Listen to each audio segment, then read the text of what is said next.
To set up an email that is a welcome email right after somebody purchases, you'll go to New Email Campaign, and you're going to choose an email sequence because it's an if-then. So if somebody purchases this offer, send them this email, if-then.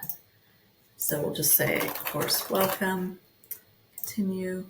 Then from here you have the choice of all these templates. You can either work on creating a template, or we'll just use the classic editor for now, which is just a plain email.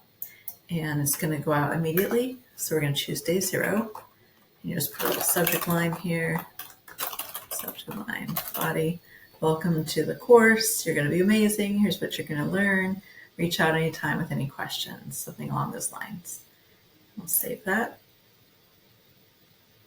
And then here's the email already set up. And next you need to tell the email when to go out.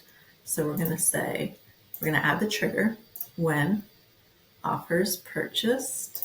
We'll choose whatever offer, and then subscribe to this email sequence, save. So now the email knows when someone buys this to immediately send them this email. And you can also see that over in the offer area, sales offers.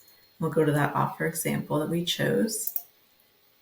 And down here, they're connected. So automatically down here, this will show up. This is another example I had put in, but this is the automation I just set up over in the email area, but it automatically connects it to your offer this way.